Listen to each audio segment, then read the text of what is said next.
I Nuzlocked a Pokemon game with real-time combat, controlling my Pokemon in an arena with skill and mobility instead of taking turns. And by the end of this video, you'll see how one bird changed everything. The rules are simple. You can only catch the first Pokemon on each route, you have to nickname every Pokemon you catch, and if a Pokemon faints, it's dead. But with all that being said, subscribe to the channel if you're new, and I hope you enjoy today's video. As we arrive in the Star region, we go to the lab, meet our rival Subscribe, grab Carl's Jr. the Riolu as our starter, and immediately make our way out into the world. My first few encounters are pretty good, grabbing Starly, Rattata, and Shinx. Now, the thing about this game that will become evident very clearly is that this game's scaling is insane. So let's play a little game. How many Pokemon do you think every gym leader has? 3, maybe 4? Yeah, no, it's 6. As we're walking through the first few routes, we find our first static encounter. This game features Pokemon through 8 generations, along with about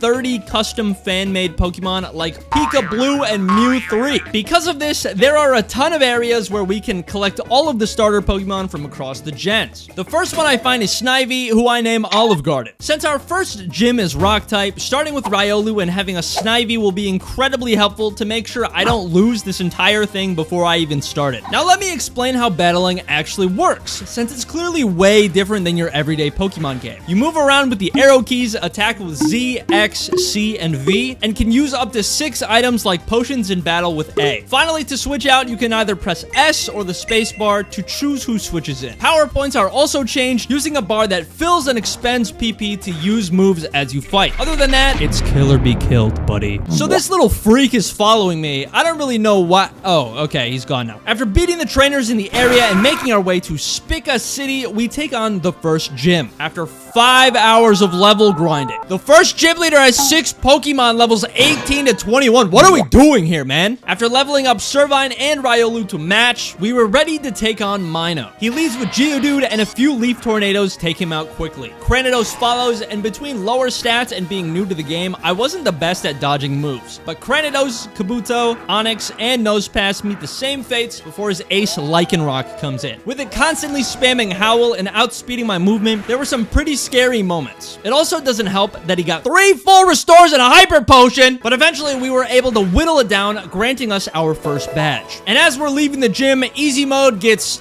completely wiped from the game. So that's good for my first playthrough ever. After grabbing the HM for Rock Smash, we head over to a hidden spot in Spica City to find another starter, Mudkip. We also found our third starter behind another rock in Arby's the Chipchar. While they won't be too useful for this next gym, grabbing these little guys is huge for our run. We catch a few more encounters and meet a guy named Terron, who gives us the ability to find and use Z moves from Sun and Moon. We won't find any of those for a while, but they will be very important to find later on. We make a few more stops before reaching our second gym in Neo City. This gym capitalizes on water types, but luckily we have a few great options to take it on. Up to this point, I was using a Spanish wiki page for information on all the trainers and gyms, but what I didn't realize at the time was that all of this was outdated. And when I tell you my jaw dropped at the changes, I couldn't prepare for what I was going to witness in the upcoming battles. I got Servine and Luxio up to a level I thought was good enough, and then I took on Willy, who wielded a water team straight from the deepest parts of the Mariana Trench. He starts with a Buizel, who doesn't give much trouble, but it's also a good time to mention that these leaders now equip every Pokemon that they have with moves directly countering your answers for them. Ice Punch and Toxic Buizel is the runt of the second gym. After taking down Buizel, we learn Mega Drain, letting us hold on to a few more potions throughout the battle. Carvanha is next, but goes down shortly after. Next is Poliwhirl, who is way too accurate with Hypnosis. Gyarados follows, and by the way, it literally knows Surf and Thrash. I counter with Luxio and take it out without too much trouble. Golduck comes in, and Shake Shack delivers again. Just kidding, Golduck has Ice Beam and Hypnosis, because that's fun. Olive Garden finishes off the job, leaving one last Pokemon, a schooling Wishy-Washy. Okay, great. After sending some reinforcements, we take down Willy, earning our second badge. But unbeknownst to me, death was on the horizon. So Willy's ace was level 25, and while that battle was difficult, I was able to scrape by without losing any team members. I didn't really have a guide, and so I was kind of just rolling with the punches, hoping I could handle any surprises that faced me. What I wasn't expecting was a rival battle with Subscribe on the route immediately following Neo City. And when she walked up, safe to say I was a little nervous. The fight was going fine, and I had counters for just about everything she threw at me. Ice Punch Elekid? Sure. Ally Switch Kadabra? No problem. A level 27 Ivysaur the fight immediately after a level 25 Ace? No! In a normal Nuzlocke, one misplay can ruin everything, but here, this blood was on my hands just as much as Ivysaur's. Guilt began to settle in, as I just wasn't good enough to keep my Staravia from passing on. I needed to play better, and this was just the thing to spark that in me. Because if KFC closes down, who's next? After taking down Ivysaur with a Monferno half its level, I said my goodbyes to Staravia and pressed onward with a heavy heart, and a reminder that no one is safe. And when I say that, I'm not talking about me. I'm talking about the trainers and gym leaders who have to face me now. I catch a Rowlet, along with finding a Drillbur in Splinter Cave. Oh, game, you spoil me! And I can't just idly sit by, oblivious to what's next, so I start paying attention, following a guide in full Spanish to make sure I have the upper hand, and I won't see the light leave another soul's eyes. We complete a few quests and acquire both the normal and water Z crystals. Literal nukes. My team evolves. There's no even playing field anymore. You can use as many full restores as you want, game. You're not escaping the wrath of a man who can't lose. I grind levels for hours, to the point where I literally found 2 shiny Pokemon who I caught. I find a static Larvitar who I caught. I leave a trail of blood in my path until I reach the 3rd gym, which is so fitting given it's the Gym of Death. After helping Helia of Sirius City, we go on to battle her and her full team of Dark and Ghost types. The 3rd gym's ace, a level 39 Mega Gengar. That's cute. Hodgecrow, murdered. Mismagius, mangled. Shiftry, torch, Sharpedo, sacrifice, Alolan Muck. Are we serious right now? And finally, Mega Gengar. Oh, you sweet, sweet child. I'm not locked in here with you. You're locked in here with me. Excadrill executes the ghost, leaving nothing but a gym badge for our trouble. Now that we had a full team that was evolved and up to its full potential, I decided that building teams to clear specific battles was better to increase longevity. After reaching Deneb City, we acquire 5 hidden packages to gain access to the next gym, which if you couldn't tell, this is a fire gym. We managed to obtain a Wild Hawlucha as our encounter on Route 11, and I name him Chipotle. I love him. We fight the leader Bobby, who leads off with Jinx. As I continued on my journey, I learned the value of patience, keeping an eye on both my power points as well as my opponents. I incinerate Jinx, electrocute Dugong, and after seeing multiple heals go off, I'm glad they are. I begin to play with my food, keeping enemies at low health, daring gym leaders to heal their Pokemon again. Because I'm not rushing anymore. I'm playing the long game, prioritizing dodging and countering over going full offense. Mega Glalie comes in next, and after letting my guard down a bit, I refocus and take it out. Alolan Ninetales is faster than most things I've seen to this point, but why try and predict movement when oh wait, I can. Ninetales has some good special defense, but clearly it's lacking something? Oh, that's right, health. Lapras is last, but there's only so many Aura Spheres that can hone in on you before you bite the cold, dry dust too. I had learned so much about this game in such a short amount of time, but I kept myself grounded, reminding myself to stay sharp. I also learned at this point that the gym leaders were reaching levels completely different to the playthrough I was watching, so it became a guessing game as to what level I had to achieve next. Going from 25 to 39 to 45, the spread of what could be next was between a molehill and a mountain. I made my way back to the graveyard where I found a Trico sitting next to the leaders I buried. Oops. I found a shiny Noctowl flying around, which I managed to battle and catch. I also found a brand new water starter in Pokemon Reloaded, Ornigrim, into Ornitaro. It's like if Quaquaval was a platypus. After heading south into the Savannah area, I find my rival again. Subscribe. I'm not gonna let the same thing happen this time, so I wipe the floor with her team. Now, there are a ton of battles in this game, with every single evil organization being present, but to be honest, none of them were much of a challenge, mostly being there to drive the story. Now that we've made it to Vegas City, we grab the bike from a gym trainer to retrieve an item for the gym leader. Nothing crazy, just the GS ball. And now that we have the bike, along with access to fly, we can get around so much quicker. I decided to prepare for the upcoming grass gym, assembling a team of Hawlucha, Talonflame, Infernape, Crobat, Noctowl, and Ribombee. After Mog-maxing my entire team, we're ready to head in. And after sauteing every herb and spice in the gym, we reach Rosanna. Something I learned very quickly about Lil Chipotle here, bro is fast. Look at that little rascal go. With moves like Dig and Fly being able to dodge other moves and essentially lock in on the opponents, Chipotle makes quick work of Roserade with his aerial strikes. Ribombee pollinates Executor, or whatever bugs do to trees. I don't really know. Colonize sounds weird.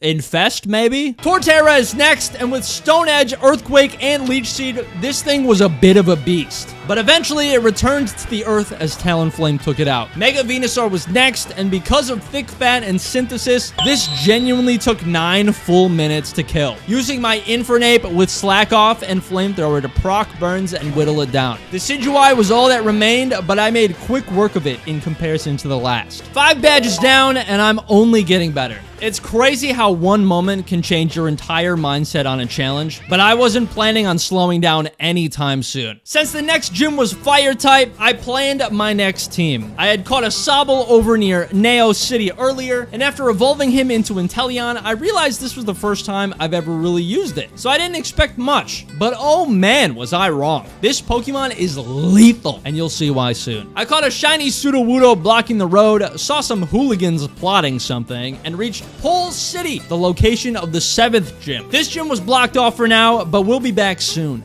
Don't worry. Ooh, roulette. I also stopped at the mall to grab a Dusk Stone, which I gave to my Lampin to obtain a Chandelure. We ventured west towards the Gara Desert, and after a quick visit through Rocky Cave and fighting Jesse and James, we reached an old western town named Regal City. I settled the dispute at the local saloon, and then went into the gym to continue my trade as the neighborhood menace. Inteleon pierced through Magmar, Rapidash, and Rotom Heat with Sniping Shot. Swampert pierced through Blaziken with a nuke, and Excadrill pierced through the floor to extinguish Mega Houndoom. 6 badges, 1 dead restaurant, and a job still unfinished. I managed to find a Piplup and a few more encounters, using this time to complete some side quests and progress the story. Taking down Team Flare, Team Aqua, Team Skull, and obtaining a few Z Crystals in Bug, Dark, and Ghost. But in the process of mindlessly walking forward, I got complacent.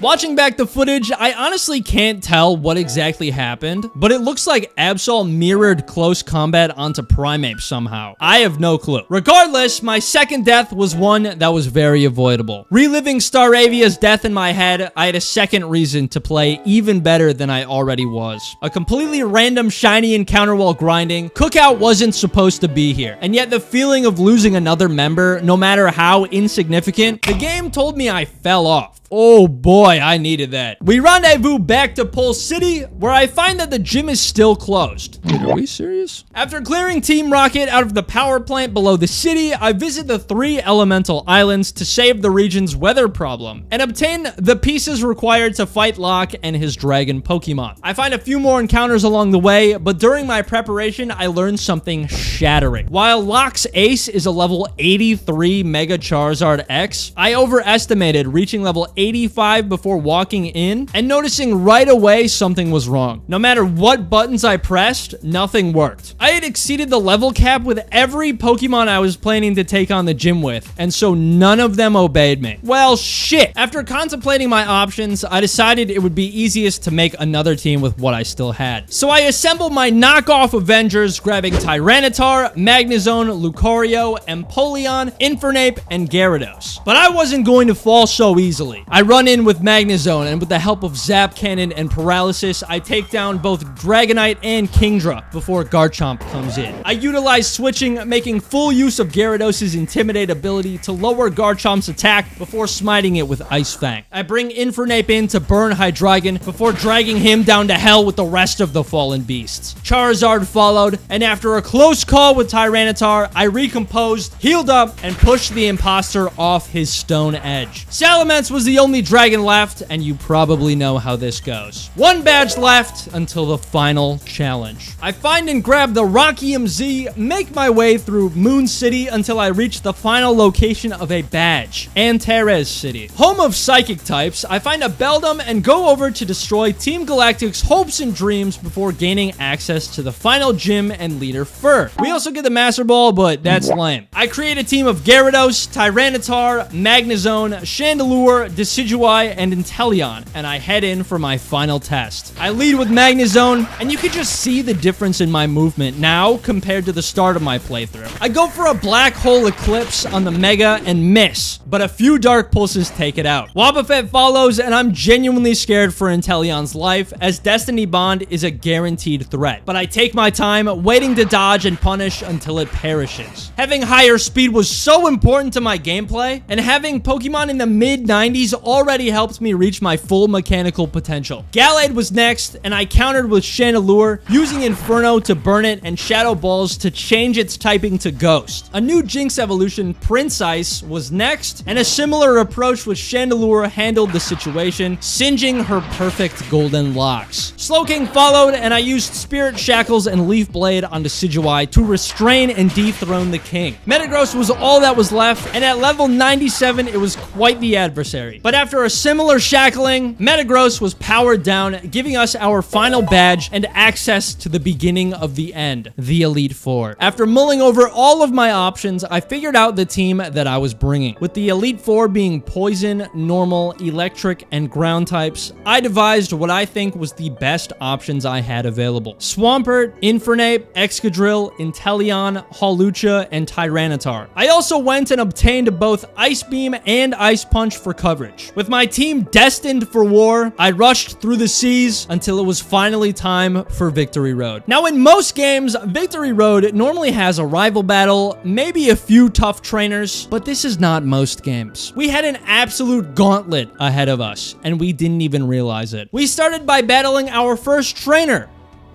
Blue. Oh, fuck. Mega Scizor, Black Hole Eclipse, man, they are throwing everything at me. But I'm moving different. One down. Barry was next, and you can probably guess what's going on now. Mega Heracross, a dud fighting Z-move, no problem. Wally, Hilda, Hilbert. Hell, even Red was here. Once I had finally reached the end of the gauntlet, I was jumped yet again by Jesse and James, who forced me into a 3v1 fight where I got hit by a Destiny Bond. I thought I was going to lose my dear Infernape, but after sitting long enough, it wore off, and I picked each piece of gum off my shoe and reached the light of Sun Island, the Pokemon League. I made my final preparations, grabbing every item I could find off of Pokemon in the box to give me any possible edge in a battle, and before I knew it, it was time for war. Okay, starting with Poison, good Z move.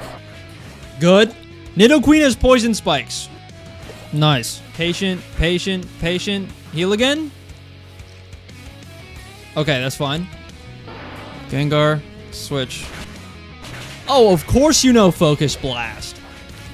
Okay. Okay. Okay. Let's fucking go. Running out of heals. You're running out of heals. One more. Good. Died to Sandstorm. Let's go. Let's go, dude. One down. Normal Fairy is next. Oh my god, it has Earthquake. Chip away. Nice. Oh no, you have Aura Sphere. Bop. Oh my god, Freeze is so big. Let's go. Okay, after this should be Pidgeot. Huh? What? Whoa, whoa, whoa, whoa, whoa, whoa. What is this? What? It inverted my controls? What is this move? Huh? No fucking way, dude. Oh my god. Please, please, please, please, please. No. God, dude. What is this fucking move, man? Oh my god, dude. You have double team. Okay. There's 3 of you! God, we won, but we lost Infernape. Arby's! I had the meats! I had them! Excadrill and Swampert should carry here. Nice kill. Excadrill for Lantern. Good. Mega Ampharos comes out. Just keep going.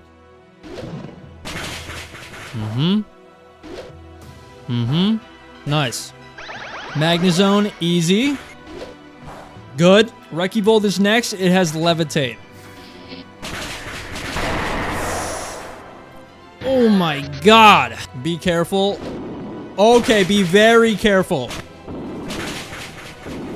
Ah. Oh my god, that might have killed me. That might have killed me. Okay, let's go. 3 down, baby. God, this is so stressful, dude. Let's do this. Come on, baby. Come on, baby. Inteleon, I need you to clutch up this fight. Use the rain. Use the rain. Nice! 1! Torterra. Okay. Of course you have Synthesis. Okay, crazy idea. Bro, come on. Come on, dude. Nice freeze. 1, 2, 3, 4.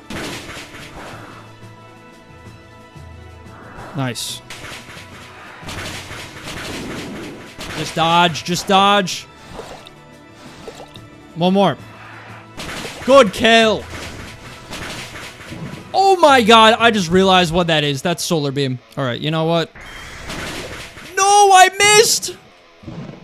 Oh my god. Kill this thing, please. Nice. Mega Tyranitar is next. Or not? Is it really a Mega Garchomp instead? Oh my god, dude. Yep, there it is. Yep. Yep. Yep. Yep. Oh my god, I need to heal. Okay. I forgot I take Sandstorm damage. Just keep dodging. Chill out, man. Let's go, baby. Come on. One more fight. Oh my god. Good hit, baby. 5. Kingdra's next. Okay. Oh my god, that's a lot of damage.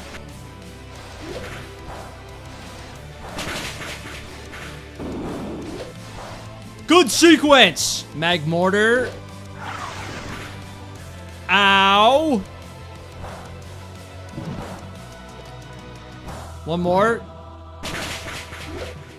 Nice. 3. Cyclaw, Weeball. Ow. Ow. Nice. 2. Rhyperior, we switch. Bro, what do you want me to do about that? No way. Come on, come on, come on, come on, come on. Let's fucking go, dude. Mega Venusaur. I guess Excadrill? No way, that's so bad. I have no heals. I don't want them to heal. I just have to go for it. Oh my god, dude. Good. Good. Dig.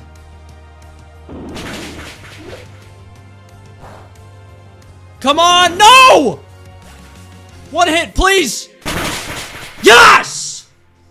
Yes! Oh my god, dude. This game is literally Dark Souls. It's over. We did it. Star League Champions. Completely Nuzlocked. Oh my god. If you made it this far into the video, thank you so much for watching. Leave a like and maybe subscribe for some more Pokemon content like this. Until next time.